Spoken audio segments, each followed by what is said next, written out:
Radio Ijwi ry'Amerika hivugira Washington DC mu Kirundi no mu Kinyarwanda mutwumvira ku mirongo migufi shortwave kuri metero 19 na metero 22 mu Burundi, naho mu Rwanda turi kuri FM 104 n'ibice bitatu Ijwi ry'Amerika. Abadukurikira kuri internet ni kuri wa3.radio.com. Mwiriwe neza nshuti muduteze amatwi, ne Eugenia Mukankuzi basuhuza kandi mbaye ikaze mu makuru yacu. Mu kigo twakoze twarabonye yuko ishuri shingiro ritanguye habayemwo ingorane imwe nuko ngira ngo uko guhindura kutasiguriwe neza abo kwerekeye. Amashuri y'imyuga mu Burundi akomeje guhura n'ibibazo nyuma y'imyaka 5 leta yatangije.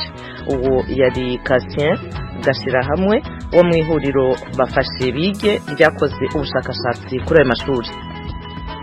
Ubushinjacyaha mu Rwanda bwasabye urukiko rw'ubujurire kuzahanisha munyapolitiki Paul Rusesabagina igifungo cya burundu. Muri Burkina Faso haravugwa ihirikwa ry'ubutegetsi. Perezida Roch Marc Kabore wari ku butegetsi kuva mu mwaka 2015 afungiye mu kigo cya gisirikare. Ayo makuru hamwe n'ayandi twabateguriye ni mukanya ntimujye kure. Turahera ku makuru avugwa hirya no hino ku isi. Muri Burkina Faso haravugwa ihirikwa ry'ubutegetsi.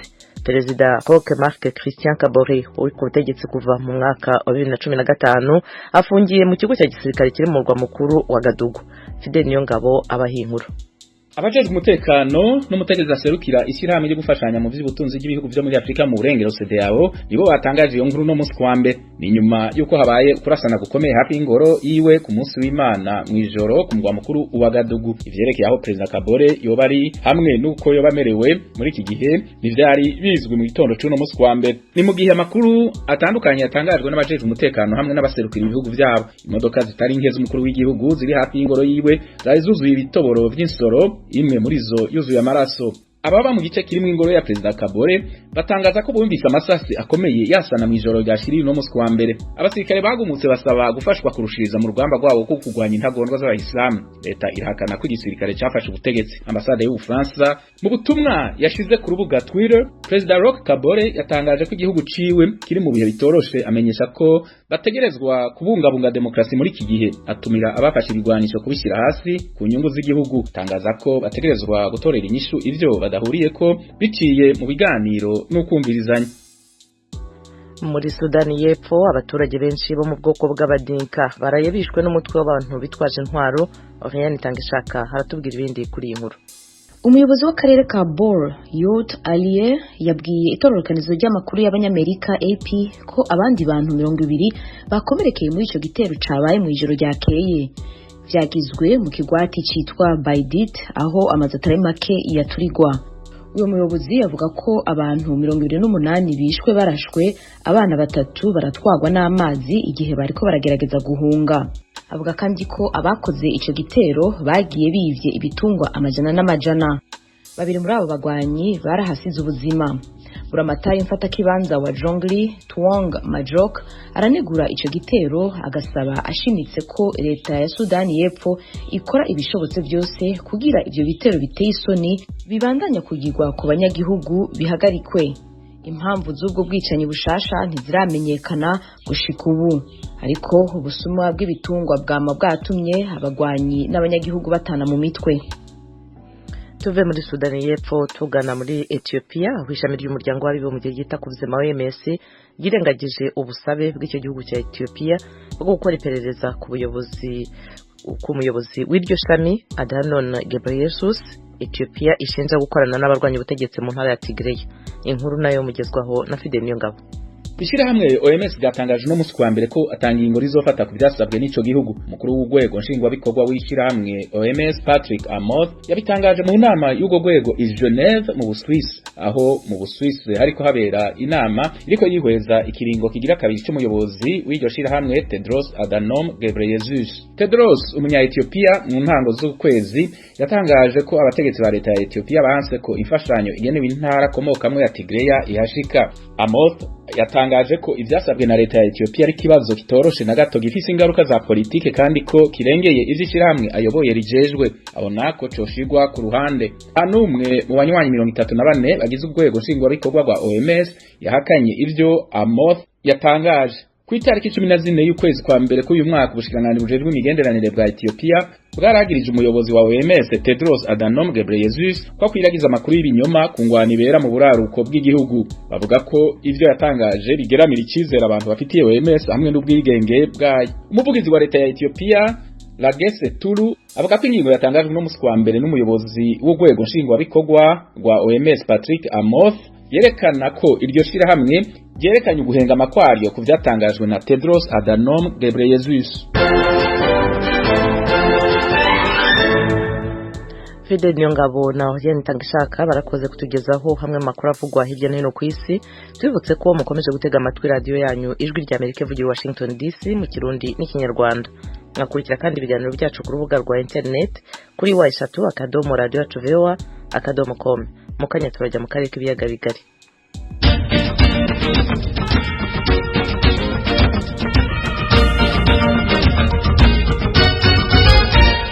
Mu karere k'ibiyaga bigari bya Afurika ubushakashatsi bwakozwe n'ihuriro ry'amashyirahamwe yita ku burezi mu Burundi bugaragaza ko urwego rw'uburezi rukomeje kugaragaramo ibibazo by'ingutu ahanini bishingiye ku ibura ry'ibikoresho n'abarimu. Ababishinzwe bo bemeza ko ari ikibazo bakomeje gushakira umuti. Ni inkuru y'umunyamakuru w'Ijwi rya Amerika Pierre Claver Niyonkuru. Icigwa cakozwe n'urunani bafashe bige rw'amashirahamwe yigenga akorera mu gisata c'indero cerekana ko akanovera k'indero muri rusangi kagabanutse mu Burundi. Ubwo runani rufatira ku mugambi w'inyigisho wiswe ishuri shingiro École fondamentale mu gifaransa, aho abanyeshuri barangije amashuri y'intango bajamwo imbere yuko batangura igice ca kabiri c'amashuri yisumbuye. Aho kera biga guhera mu mwaka wa mbere gushika mu wa gatandatu, uwo mugambi utegeka ko biga kuva mu wa mbere gushika mu mwaka w'icenda. Urunani bafashe bige rusanga uwo mugambi ufise ingorane nyinshi zituma abanyeshuri batakura ubumenyi bukwiye bushobora kubatunga mu buzima mu gihe bataronse amahigwe yo kubandanya za kaminuza. Kase gashira hamwe n'icegera c'urongoye urwo runani rukorera mu gisagara ca Bujumbura. Mu kigo twakoze twarabonye yuko ishuri shingiro ritanguye habayemwo ingorane. Imwe nuko ngira ngo uko guhindura kutasiguriwe neza bukwerekeye, bituma rero ishuri shingiro barivuga ukuntu murazi yuko hari habavuga ngo fyonda ntahe ibintu nk'ivyo. Baba abanyeshuri baba abavyeyi baradehukirwa mu vyo kwiga no guhimiriza abana ngo bige neza. Icoye caratumye kumbe naco nyene kigabanya akanovera kuko abana ntibasiye kwitaho ishuri wamenga aco bagiye gukorayo. Ni washaka hariho ikindi twovuga buryaye kija mu bigabanura akanovera naho kitaboneka neza, nuko abana baheze ishuri hanyuma ntibaronka akazi biratuma baca badohukirwa bakiga mugabo bakiga bigura intege, kamubona atonda ku ishuri mugabo kombe ntashiremwe umwete nyinshi. Ikindi ni ivyo vyo kubura ibikoresho, ikindi nuko abana ari benshi mu mashuri. Ubushikiranganje bw'indero nabwo nyene buremera ko hakiri agahaze kugira ngo uwo mugambi w'ishuri shingiro utange imbuto nziza. Umushikiranganje w'indero François Habyarimana yemeza ko izo ngorane azizi ariko ko zizogenda ziratorerwa umuti buke buke. Yabishikije mu nama yagiranye n'abafasha hamwe n'abegwa n'ico kibazo c'indero ku munsi wa gatanu uheze. La détérioration des conditions d'études dans les écoles, atituka ry'akanovera k'inyigisho, ihindagurika ry'urutonde rw'inyigisho, itituka ry'ingene abanyeshuri biga mu ishure, ubukene bw'ibikoresho mu mashuri, intebe, ibitabo n'ibindi, politike yo kwimurira abigisha ahandi, itituka ry'imico, abigisha baja hanze y'igihugu ntibagaruke nko muri za kaminuza, abigisha batabishoboye, ikena ry'uburaro kubigisha n'abanyeshuri hamwe hamwe, abigisha bakunda mu bisagara gusa, no kudahurumbira ishure shingiro n'ibindi. Nizo ngorane tumaze kubona biraturaje ishinga, ariko leta ifadikanije n'abitaho ico gisata iriko irazitorera umuti buke buke kuko zose ntizoviraho icarimwe.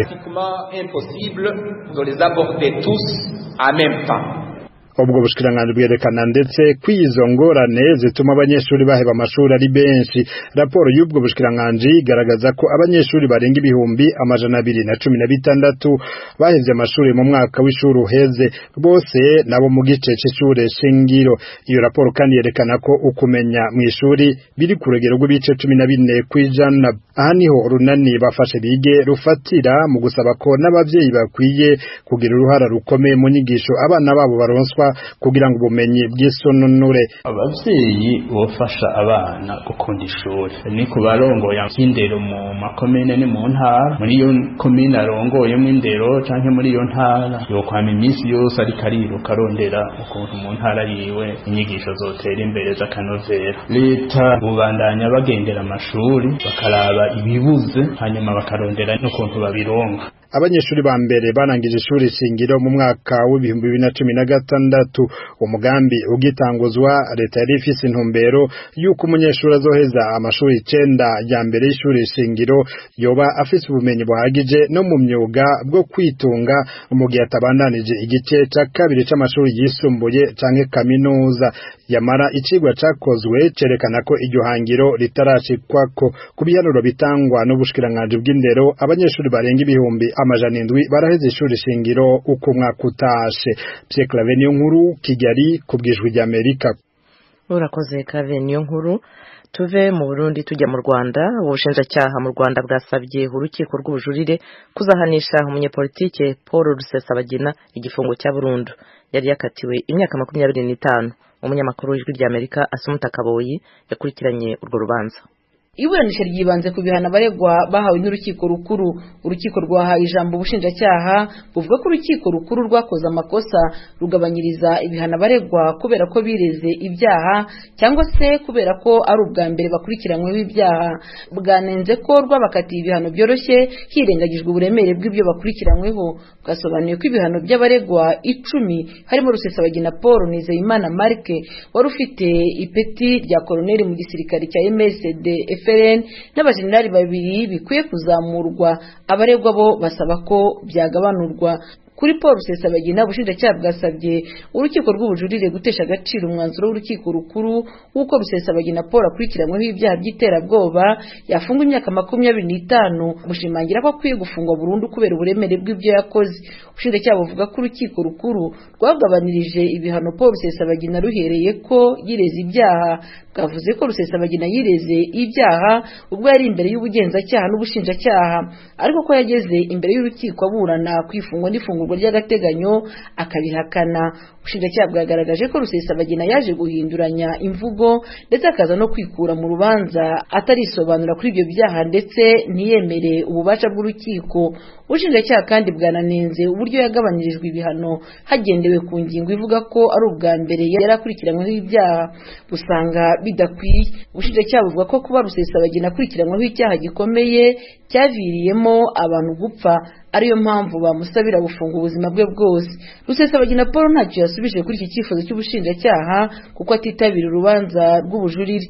Uretse Rusesabagina, ubushinjacyaha bwasabiye kandi igihano cyo gufungwa burundu Nizeyimana Marco wari wahanishijwe gufungwa imyaka 20 ahamwe n'ibyaha 2 birimo icyo kuba mu mutwe w'iterabwoba n'icyo gukora no kugira uruhare mu bikorwa by'iterabwoba.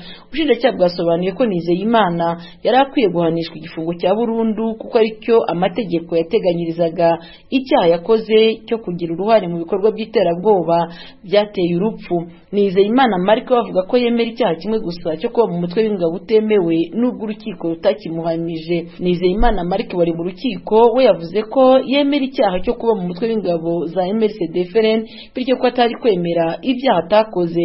Asaba urukiko ahubwo ko rukwiye kumugabanyiriza ibihano. Abandi 2 bari abasirikare bo mu rwego rwa generali cyakora bo ngo ntibigeze baba mu mutwe wa FRN kuko wavutse baratawe muri yombi. Aba ni General Anastase Munyaneza na Felicien Nsanzubukire bemeye ko babaye mu mutwe wa FDLR Foka. Kuri Nsanzubukire ubushinjacyaha buvuga ko ibyo aregwa hiyongeraho urutonde rwasohowe na Loni rw'abantu bayoboye imitwe y'iterabwoba. Urukiko rukuru rwabahaye ibihano by'igifungo cy'imyaka 5. Ubushinjacyaha bugasanga ari bitoya ku bantu bari mu rwego rw'ubuyobozi bw'ingabo.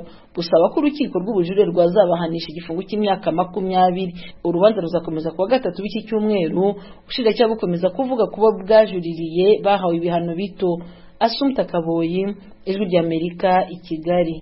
Asumta Kaboyi urakoze. Tuve mu Rwanda twerekeza ku mugabane w'Uburayi. Umuryango Ibuka Memoire et Justice ryo mu Bubiligi rifite umuyobozi mushya. Inama y'ubuyobozi igizwe n'abantu 5 bayobowe na Ernest Sagaga. Asimbuye kuri uwo mwanya Felicite Ryamukuru wari umaze imyaka 3 ayobora uwo muryango.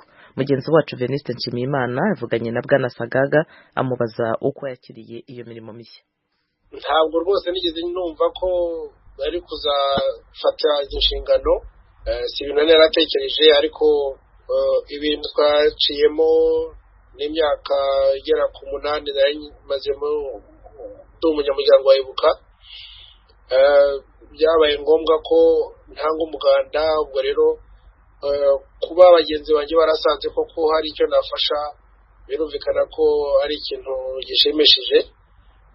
Nkaba rero bwa mbere bwo narabashimiye, ariko nazirikana nyine nabo tugerageza kwibuka batuvuyemo, kimwe nabo tugerageza gufasha bo barokotse jenoside yakorewe Abatutsi bubakiriho. Ni ibintu rero nakiranye ibyishimo, ariko no gutekereza cyane ku byo nakora byafasha Ibuka gutera imbere. None se niyihe migabo n'imigambi ufite kugira ngo iryo shyirahamwe Ibuka buriteze imbere? Ngira ngo icyihutirwa ni ukubanza gutunganya hamwe n'abagenzi bacu dusimbuye no kubahiriza ibisabwa n'amategeko y'intangaha mbere y'uko abahagarariye amashyirahamwe nka Ibuka batangira ibikorwa byabo. Nyuma yaho, kubera y'uko ari ibintu ntangiye nyine vuba, nzaba ntangiye vuba, no kugerageza kwegera abanyamuryango bacu bari hano ndetse n'abandi bagize amashyirahamwe Ibuka mu bindi bihugu, mu Rwanda n'ahandi, kugira ngo turebere hamwe ibyo twakorana byatuma nyine imigambi n'imigabo y'aya mashyirahamwe bigerwaho. Ibyo rero tuzabiganira na bagenzi banjye, urumva ko nta wundi jyenyine. Ubwo imigambi n'imigabo yacu twese, si yanjye, yacu twese, tuzayitangaza mu minsi iri imbere tumaze kumvikana. Ernest Sagaga ufasha ubuyobozi bw'ishyirahamwe Ibuka Memoire et Justice mu gihe hari hashize iminsi havugwamo ibibazo by'imicungire mibi. Ibyo bibazo witeguye gute guhangana nabyo? Nagira ngo mvanze nubwo ntari mu buyobozi buvuyeho, ariko bisobanura neza ko kugeza ubu ngubu nta kimenyetso cy'imicungire mibi, ahubwo ni ibintu byari bijyanye no kubahiriza amategeko agenga amashyirahamwe nka Ibuka inahangaha, bijyanye no gutangaza konti buri mwaka. Ntabwo kugeza ubu ngubu nta kimenyetso turabona cyerekana ko hari ikibazo cy'imicungire mibi cyari muri Ibuka. Ku bijyanye n'uko n'ibibazo byarabaye rero, ku wa gatanu tumaze gutorwa, hari umuntu mu nshuti yacu nawe ukomoka mu bantu bakoreje jenoside watugiriye inama ko nabo kimwe natwe ndetse n'abandi ibibazo ntibizabura, ariko yatubwiye amagambo natekerejeho cyane. Yatubwiye ati muri ibi mujye mutekereza cyane cyane ko muhagarariye cyangwa se mwibuka abatakiriho. Ati mujye mushyira imbere abagiye kurusha abariho mwebwe. Ni ukuvuga rero ko